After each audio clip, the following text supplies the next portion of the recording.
صوبہ بلوچستان کے سرحدی شہر تفتان میں انجمن تاجران تفتان کی کال پر 0 پوائنٹ کی بندش کے خلاف احتجاج اور شٹر ڈاؤن ہڑتال کی گئی۔ مظاہرے میں تاجروں نے بڑی تعداد میں شرکت کی۔ مظاہرے سے خطاب کرتے ہوئے مقررین نے کہا کہ 4 مہینوں سے 0 پوائنٹ کی بلا وجہ بندش سے تفتان سمیت پورے ضلع چاگی میں ایرانی و شیخ اردونوش کی شدید قلت ہے اور 0 پوائنٹ میں کام کرنے والے 4000 مزدوروں کا معاشی قتل عام 4 مہینوں سے جاری ہے۔ ایرانی حکام معاہدے کی بار بار خلاف ورزی کرتے ہوئے 0 پوائنٹ گیٹ کو بلا جواز بند کر رہے ہیں، جس کی وجہ سے تفتان کے عوام اپنے گھر بار چھوڑ کر ہجرت کرنے پر مجبور ہیں۔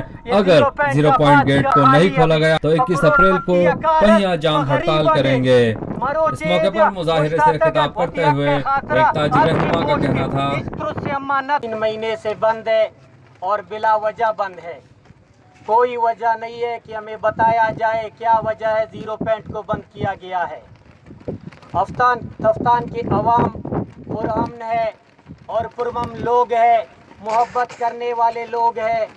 ایران ہمارا دوستانہ اور دوست ملک ہے، ہم لوگ آپس میں ایک دوسرے کے ساتھ محبت کرتے ہیں۔ بلا وجہ بندش ہمارے سمجھ سے بالاتر ہے۔ مقامی جتنے بھی ہمارے 3500 کلی کے قریب ہے اور 1500 ہمارے دکانیں ہیں اور جو بھی گاڑی والے یا ہمارے کلی کے جو دکاندار ہیں سب بے روزگار ہو چکے ہیں۔ یہ تفتان کو معاشی قتل عام کی طرف دھکیلا جا رہا ہے۔ ہم بالا حکام سے پرزور اپیل کرتے ہیں کوئی اس طرف توجہ دے کے تفتان کے عوام کے ساتھ کچھ اچائی کا صلہ کرے۔ ایشان بدالی و بزگائی یا یال کا یہ 0 پوائنٹ 5